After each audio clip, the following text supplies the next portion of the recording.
Welcome, everybody, to I think it's our fifth session on women getting wise about wealth. And today's topic is on socially responsible investing.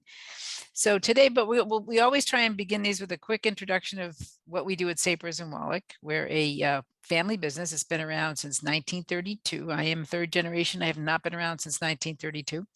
And we consider ourselves a full service employee benefit and financial planning and anything financial firm. We're here to help both individual and corporate clients achieve financial goals. And as a full service firm, we have several areas of expertise and a dedicated team of people who support our clients in areas such as group benefits, retirement planning, individual insurance, property casualty, executive benefits, wealth management, and charitable strategies. So let's now switch gears and focus on why we're here today. Awesome. Thank you very much. So the first thing before we get started, we wanted to just kind of ask a couple questions, and that's, why are you here today? What was, what about this subject interested you? And then what were you hoping to get out of it? So we're going to take those answers and make sure that we cover those topics, and we'll do that towards the end. But I just wanted to kind of hear from folks, what brought you here today? Feel free, you can, if you're shy, you don't want to speak out loud, that's okay. Just write it into the chat section. Otherwise, yeah, feel free to unmute yourself and answer the question. Great, so I'm not shy. I will share why I'm here for two reasons, personal and professional. So personally, I have a finite amount of charitable dollars. And so I often think typically I make two larger gifts to two that, I feel most strongly about. And then I make little nothing gifts to others that I also like and wish I could do more for, but I just want to show them I like them. And so I think is that really the best strategy? Should I take a different approach personally and professionally? I'm a fundraiser. And so I'm really curious what I can learn from this group today, from your wisdom, how to appeal to people's interests, to, connect them with my institution, to find an alignment in, passions. Awesome. Awesome. Thank you for sharing that. Anyone else want to share? All right, well, this isn't the only time you can have the opportunity to share that. If something comes up that you want us to cover, you have any questions at all, please put them into the chat section, and we'll make sure that they get covered at some point. Aviva? Holly, I have just a quick question. I apologize for being off screen. It's Jude, but I wonder, just in terms of having kids who are starting to get to be a little bit older as well, to help them start to think about philanthropy. So I know you'll probably cover it at some point. It's not just about me, but I want it, we impart to our kids, what it means to give back of your time and of your talent and of your, your treasure, as they say, the 3 T's. But I wanted to sort of think about, how do we help not only ourselves, but help them think about where to give? Because when it's your friend asking, to Rose's point, there's definitely the throwaway gifts, if you will, or, the low lift, friends asking, friends being honored. Obviously, you care about them. You want to support them in their endeavors. But to think more strategically around, how do we not only help ourselves, but help the next generation think about philanthropy? Yeah, so I will, I'm not going to answer that question here, but both for Rosa and Jude, we covered some of that stuff at the end of our last session. And if we have time at the end of this, we can get into that. That sort of today's topic was really about socially responsible investing, not about philanthropic giving, but kind of doing well for yourself by doing good for the community. And we'll get into all that, but hopefully it'll still be interesting. It'll be sort of close to what you're talking about. We'll try and keep it so that we have time at the end to maybe address some of those questions that you guys just asked. Okay. So is socially responsible in this context, Aviva? I'm so sorry. Is that more what's green for the earth, investing in companies that have environmental governance, female in charge, you name it. There's a whole bunch of things. Oh, fascinating. I'm still interested. Okay. So in this session, we're going to discuss essential things you should know when designing an investment portfolio strategy. You should have a basic understanding of terms that are used in socially responsible investing. The industry is filled with acronyms and other alphabet soup, as opposed to the Jewish community alphabet soup. This is the financial service alphabet soup. And there are acronyms that are interchangeable terms that have many similarities, but they have very different purposes or characteristics. We'll then take a look at the history behind these types of funds and the challenges we faced as investors who want to do well and do good. We'll then discuss what socially responsible investing represents today and answer the question of whether you have to sacrifice your returns for certain values that you feel good about. And some resource links and supporting materials will be available on our website after we are done and we send out our link of today's recording to folks. And then finally, we'll conclude by dedicating some time to answering any questions you have. And we can also tie in some of those philanthropic questions that people mentioned today. Right. So before we look at the focus of each aspect of ESG investing, I wanted to start with a poll question. And I know there's so very few of us on the call. So if you want to just say the answer, you can, but I'm going to go ahead and launch it.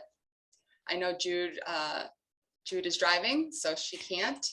The question is, what does ESG stand for? The choices are environmental, sustainable, green, ethical, social, goals-based, or environmental, social, governance. So, there you go. We get one for environmental, social, governance. Anyone want to take a guess, a stab at the others? Shall I end the poll? Yes. Okay, well, we got one person who I believe got it right. Environmental social governance. That's right. All right, so let me move that. All right, so well done, the one person who answered that right.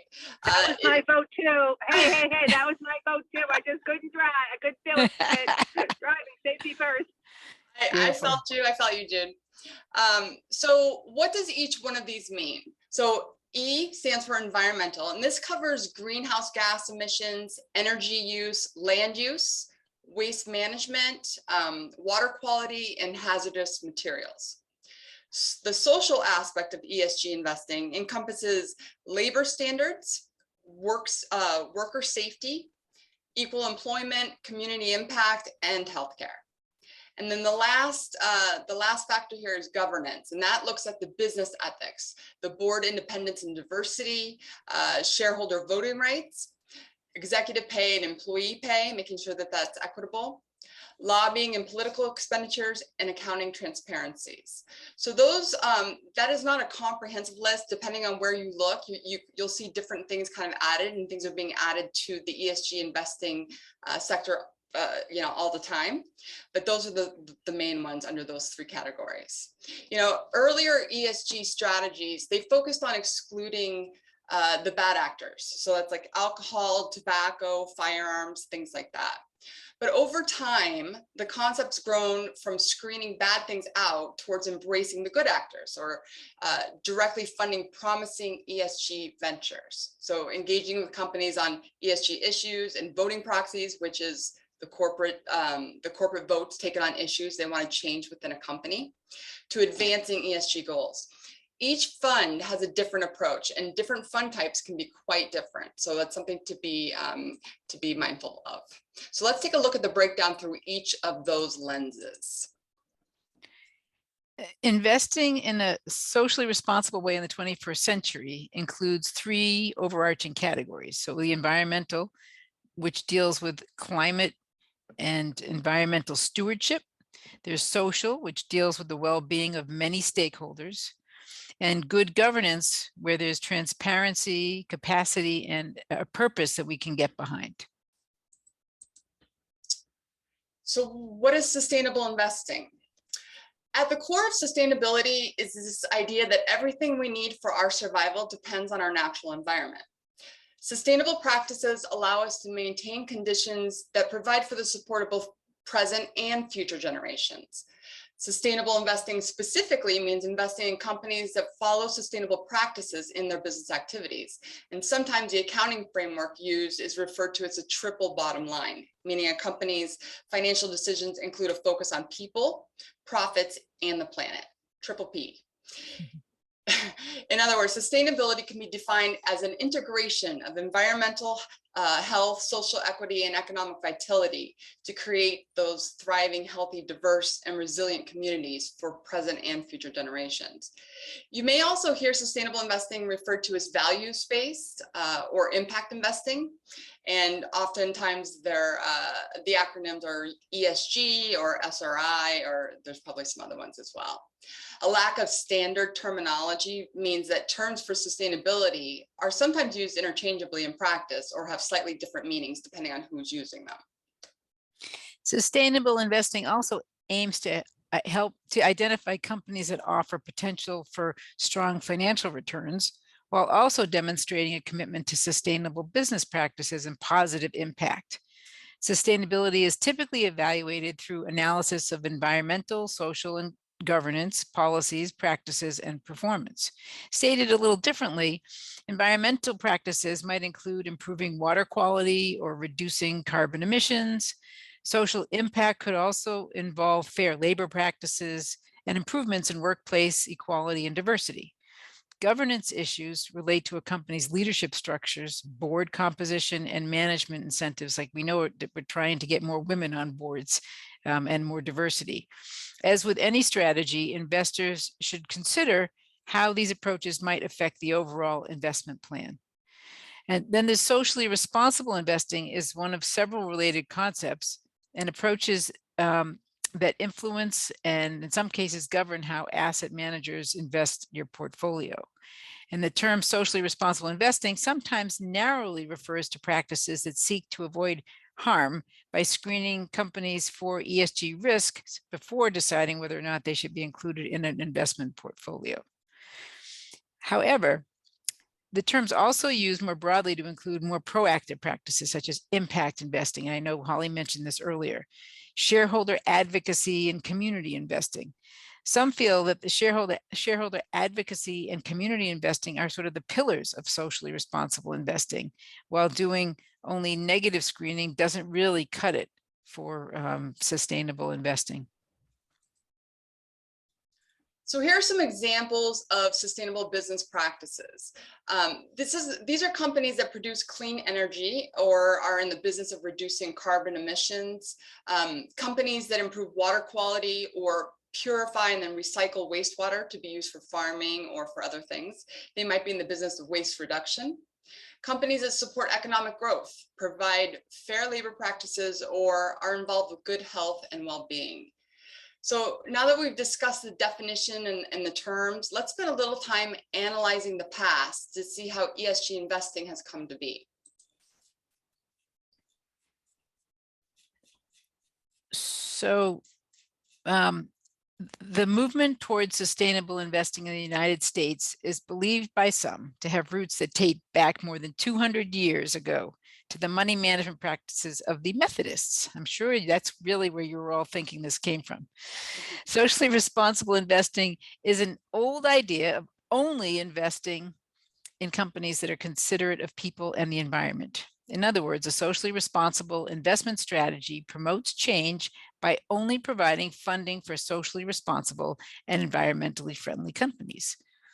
Socially responsible investing has gained traction throughout the last few decades as more people become aware of sustainability, climate change, and human rights issues. For example, if we look at this by the decade, in the 60s, there was dissatisfaction among students and other young people who led protests against the Vietnam War and boycotting of companies that provided weapons used in the war. Meanwhile, civil rights and racial equality rose in prominence. The 60s also saw community development banks that were established in low-income or minority communities were part of a movement that produced the Civil Rights Act of 1964 and the Voting Rights Act of 1965. In the 70s, during the 70s, social activism spread to labor management issues at corporations, while protection of the environment also became a consideration for more investors. To that point, the first Earth Day was celebrated in 1970. As the decade wore on, concerns that many activists had over the threat of pollution from nuclear power plants were heightened, and with the accident at the 3 Mile Island nuclear power plant. And this is among other things that happened in that time frame. A significant breakthrough for socially responsible investing occurred in 1970 when Ralph Nader, a consumer advocate, environmentalist, and later independent candidate for president of the United States, succeeded in getting 2 socially based resolutions on the annual meeting proxy ballot of General Motors, the country's largest employer at the time. And although both votes failed, it was the first time that the Federal Securities Exchange Commission permitted socially responsible issues to even appear on a proxy ballot. That's right. So looking at the 80s, progress continued for SRI during the 80s, but most notably through the efforts to end the racist system of apartheid in South Africa. Individual and institutional investors pulled their money away from companies with operations in South Africa. And the investment decisions of churches, universities, cities, and states moved many US corporations to divest themselves of their South African operations. That led to economic instability within South Africa and contributed to the eventual collapse of apartheid.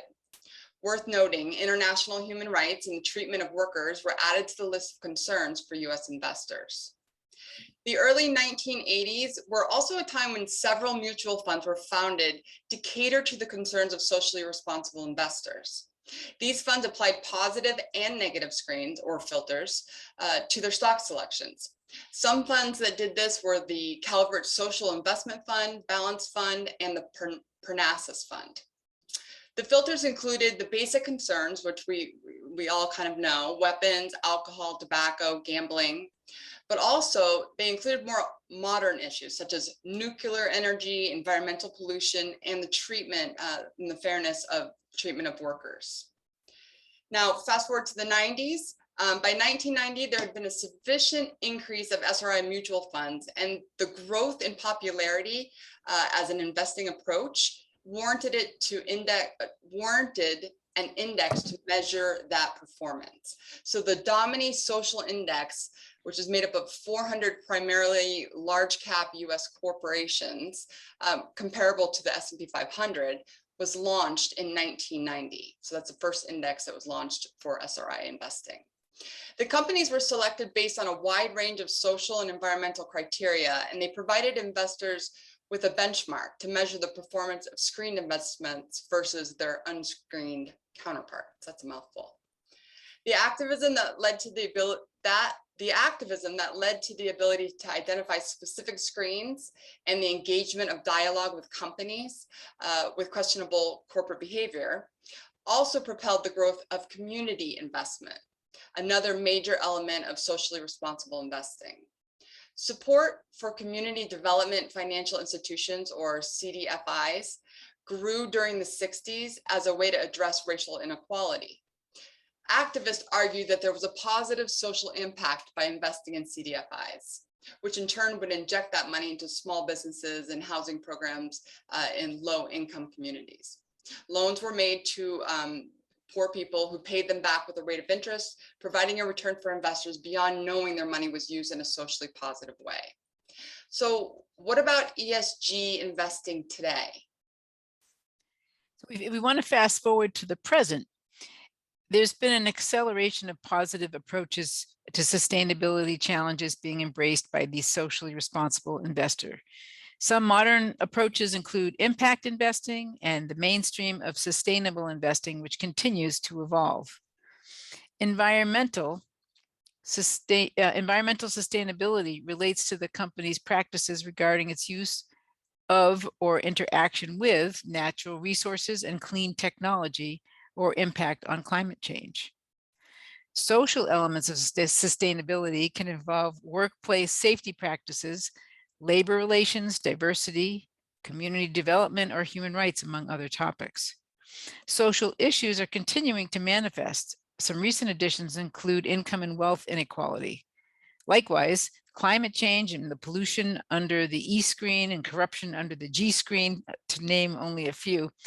You can expect corporations and businesses to continue to address their impact on social issues and strengthen their stances going forward. Governance aspect of sustainability may include consideration of a company's board independence and diversity, its anti-corruption policies and political contributions made by the firm, along with other benchmarks. So, we wanted to share this slide. I know it's a lot to look at, but we wanted to share it because much of what's out in the media is negative, meaning it's about eliminating the bad things versus focusing on the companies who are prioritizing sustainable, progressive practices. And again, I don't expect you to be able to read all the items on this wheel, but it's more really about understanding the complexity of SRI investing. To build a mutual fund that invests with a sustainability lens, these criteria are applied as either a positive or a negative screen. A positive or affirmative screen works by actively seeking companies to include based on the desired criteria. A negative or exclusionary screen removes investments in companies that use undesired practices or that are involved in business activities that do not align with the fund's values.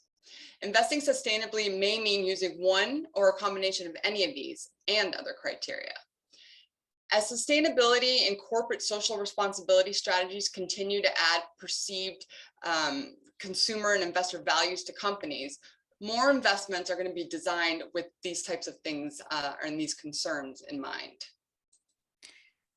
So what we didn't include in the prior comments about the evolution is the ability using technology to be able to do some of these screenings and to have better access to corporate data and to corporate media and to all of those things really give us a greater opportunity today to really get underneath and really do comprehensive screens of these companies. Whereas back in the 60s, yeah, we had some ways of finding out what people were doing, but it was a lot easier to just find out that this one manufactures cigarettes, this one manufactures weapons. It was a little different picture.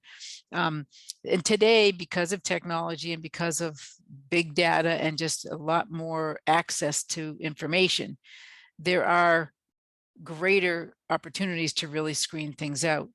And we wanted to discuss here the sort of the pros and cons of sustainable investing, or the advantages of a sustainable strategy.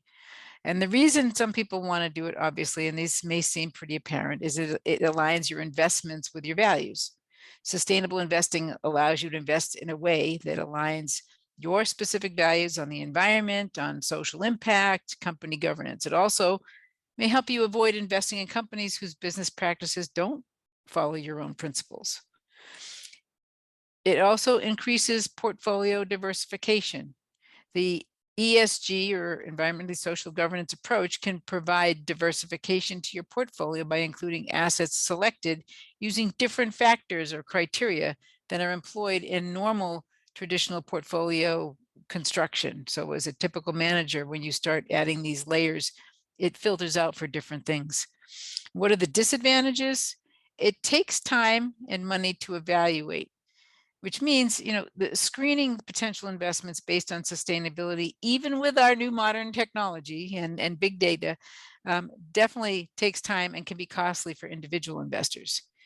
While the volume of this data disclosed by and compiled by companies has increased significantly in the last few years, and the amount of money going towards this also has increased significantly over the last few years, it's often available only by subscription. However, you can offload much of that research to a fund manager by investing in a mutual fund or exchange traded fund, which is an ETF. Companies may be deceptive about how sustainable their practices really are. And this is where the research part is time consuming. They may promote all sorts of lovely stuff in their media reports, but you got to kind of dig deep to see if they actually practice what they preach. But because the popularity with consumers has become the new fad, companies may spend a fair amount of time and effort promoting themselves as good practitioners of those things. It's a conduct known as greenwashing, even if that isn't really the case. So what is an ESG score and how is it calculated? The level of compliance to ESG standards can be determined with the help of an ESG score allotted to companies by research organizations, and there's a few out there, MSCI, Sustainalytics, and Morningstar are 3 of them.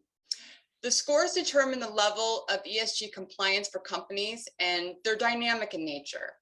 With changes in regulations, standards, norms, and the company's own initiatives, the scores can keep changing. Having an ESG score is not mandatory, but it's a good to have metric for any organization. Each of the research organizations assigns a score to companies and mutual funds on the basis of their own assessment and methodology. For example, MSCI has a scale, and that's what you're looking at here, shown on the screen. The MSCI ESG score reflects how well the company manages their risk versus their peers.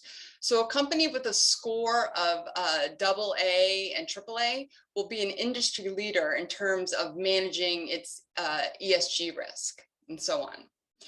Morningstar's ESG risk score measures the ESG risk associated with that particular company or that particular mutual fund.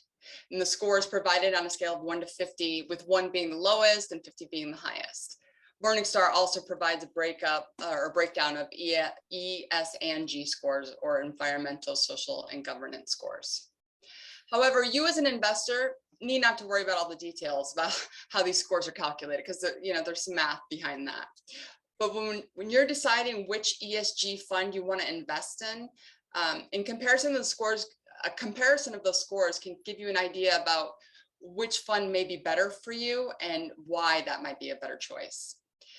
It's also worth noting that fund houses invest in ESG compliant companies. They can also have their own internal assessments or qualitative metrics apart from the scores that are determining the ESG compliance of any company.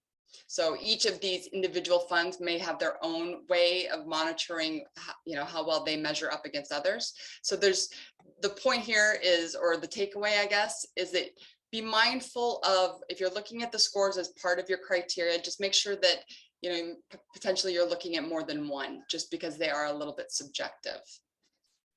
Yeah, I would also say that the goal of today is not to turn you into environmentally, social, and governance-ly conscious investors who are going to spend days and days doing research. It's really to make you aware that these funds exist out there, because if you're just asking an investment manager to invest your money, they're always looking for either the best return with the least amount of risk, something like that. They're looking to diversify your portfolio. But if you have a bet, just like buying either electric car or a hybrid vehicle, you're going to spend extra money, but you really feel good about driving something that has fewer carbon emissions, it's better for the environment, or you put solar panels on your house. Those are conscious decisions to do something positive and have a positive impact. And I think that when we get to the end here, the takeaway for today is that there are now a fairly large number of really good quality, socially responsible and sustainable funds out there to choose from to get a diverse portfolio, but still do some good things for the environment. So you will get rates of return that are decent and comparable with some of the best funds out there, but still do good things beyond that with those dollars. And I did want to remind, I know Holly took us through a way of the different funding groups, research groups score the different funds, but this picture here, which is really hard to see, is what we call the either the kaleidoscope or the investment quilt, and it shows the different categories of investments from bond, stocks, cash, growth investments, value funds, et cetera. And the reason we just sort of show this as a visual is that no particular asset class always is the top. That what this year was the top, which may be small cap funds, next year may be the lowest scoring area on the portfolio ladder. And so the idea is that despite a desire to to invest sustainably, it's important to abide by the theory of diversification. It means that it's still best practice to diversify your investments over many asset classes, from growth to value, stock to bond, domestic to foreign. And thankfully, more and more funds keep evolving to fill these different categories using an SRI or ESG lens. The index that Holly mentioned earlier on in our presentation is an index to compare things to. So usually when fund managers compare how well their fund has done, they'll compare it to an index like this S&P 500 or the Russell 2000 or the bond index. So the fact that we're now starting to even have an index to compare socially responsible funds to puts them in their own category. But I wouldn't just look at that. You do want to compare them to the same type of fund if it's a large cap growth, the S&P 500, or if it's an international fund, to the EFA index. So the idea is that they're starting to have different ways to compare these, and they're performing well. Yeah, that's a great point. So there's several takeaways that we wanted you to kind of hold on to when you leave this session. And the first one is, sustainability is the integration of concern for environmental health, social equality, and economic vitality to create thriving, diverse, and resilient communities for our generation and the next one. So, this is understanding the definitions of what each of these are and how to kind of go about screening is a really important key point.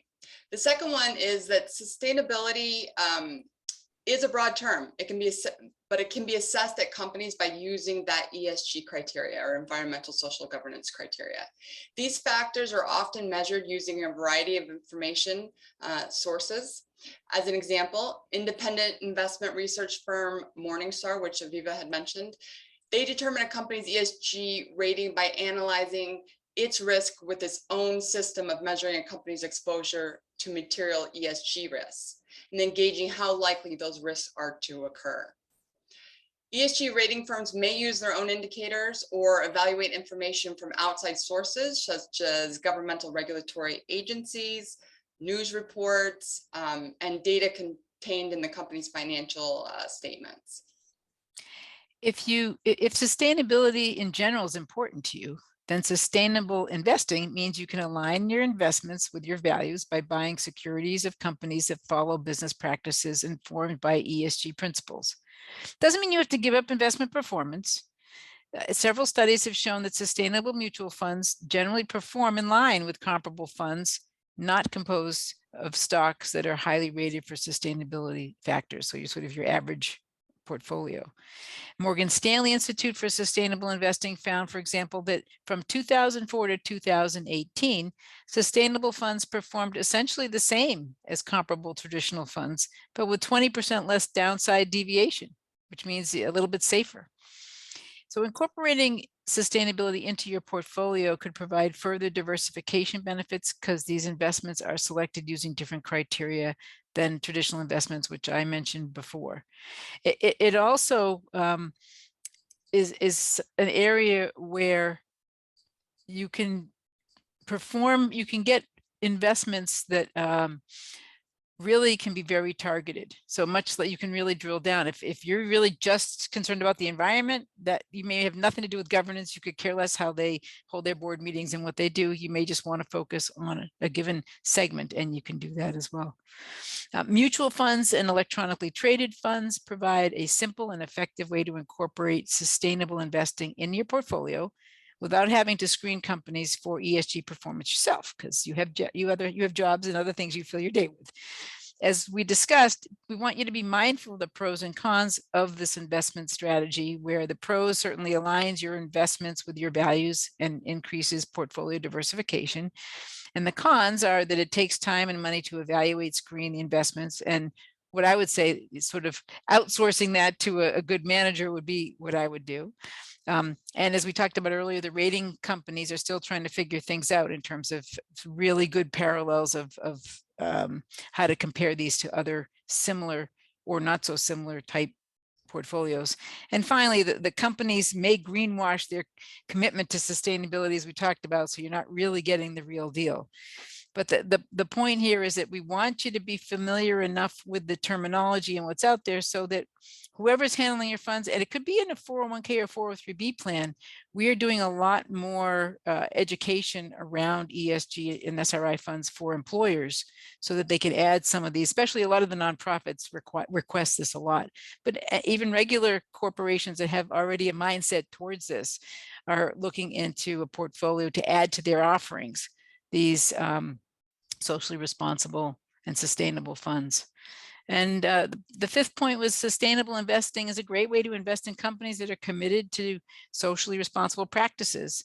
And as we discussed today, you no longer have to sacrifice performance for your values. But there's lots to understand when incorporating it into your strategy. Reach out to us if you need any assistance navigating this, and we are happy to help you align your strategy with your goals.